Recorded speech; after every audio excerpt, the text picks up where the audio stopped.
I'm going to use my Instant Pot again today because it makes cooking so easy. I sometimes worry that I'm going to stop using the stove altogether. Okay, that won't happen, but what I'm going to make today is a simple beef and bean chili. Nothing special about it, but a nice hearty meal that I can portion up. I'm going to use up some of the chicken stock that I have in my freezer because I've got to get rid of some of the food I have in the freezer, and some beef that I had in the freezer. A real simple chili that I can portion and then put some portions in the freezer to enjoy later. So let's make beef and bean chili. I am going to use a food liner inside of my Instant Pot to keep the inner pot looking nice and clean. When people are freaked out about plastic, I always ask them, what do you drink your water out of, your bottled water? This has been approved, by the way, by the FDA, the USDA, the NAACP, the NCAA, and any other agency that might care, approved for use in the food services industry. So I'm fine with it. Okay, what I've got here is beans, and these started off as dry beans. 8 ounces, 227 grams of dry beans. Pinto beans are common. You can use any variety of dry bean you like.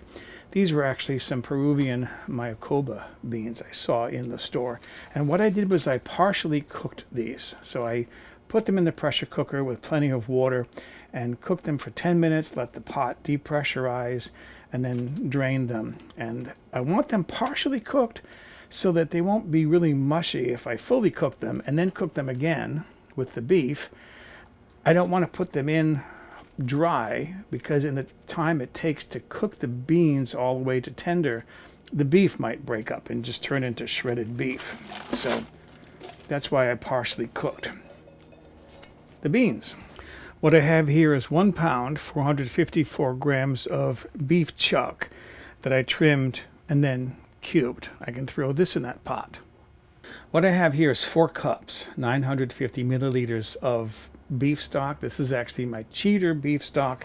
I started off with 4 cups of chicken stock because I have plenty of that in the freezer, and then I stirred some beef bouillon into that.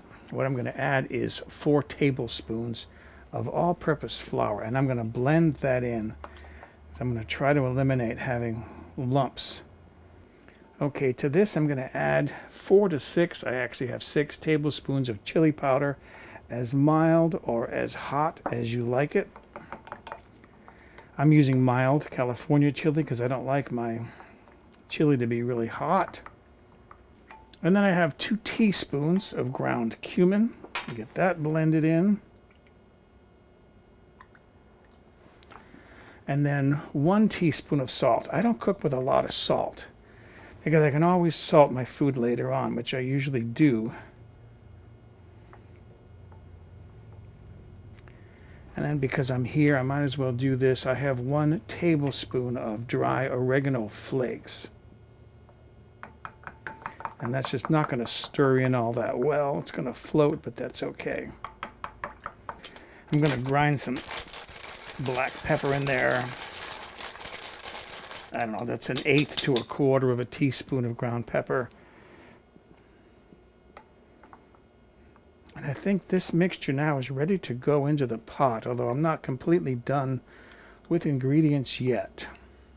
I'm going to do something that I'm going to call optional, but I like it. I like a little bit of tomato in my chili. So this is actually 1 Roma tomato and the puree that was in the can. I had a big can, and I split it up, portioned it, packaged it, froze it. And then I'm going to put into that 2 to 3 cloves, 3 to 4 cloves of garlic, depending upon how big they are. I have some big cloves here, so I actually have 2 because these are so large. All right, returning now back to my Instant Pot. I'm going to get this stirred up again because that flour does settle.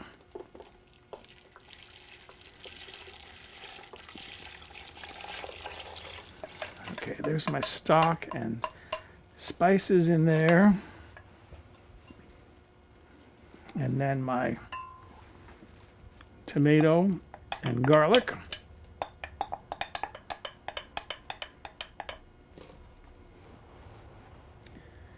Give that a brief stir. Good. All right. And then mine come with these like little zip ties, the liners that I bought. I'm going to be tying this up inside because I'm going to be using my pressure cooker, and I want all of this extra plastic inside so it doesn't interfere with the seal around my pot. This doesn't have to be real tight, it's just to hold the plastic away from the rim. Like so. There it is. Okay. Put my lid on. And it sings to me. And I'm going to set this, there's two settings. This is the knob for the release. I'm going to set this for sealing. I'm going to turn my pressure cooker on, set it for 10 minutes, which it is. That'll beep in like 30 seconds or whatever it is. It'll beep 3 times. That tells me it's going to start cooking. There it is. So that's going to start heating up. When it reaches full pressure, it'll count down those 10 minutes and I'll have chili. My chili is done. My timer went off. I've let this depressurize for a while. Now, I'm going to put this in a... This isn't too hot to handle. I'm going to put this in a large bowl. Good. My pot looks decent inside. Still looks clean and shiny. Could use a little polish. Put this aside. And then what I want to do is, well, that is hot, is spoon some of this out for myself. I'm going to open this up.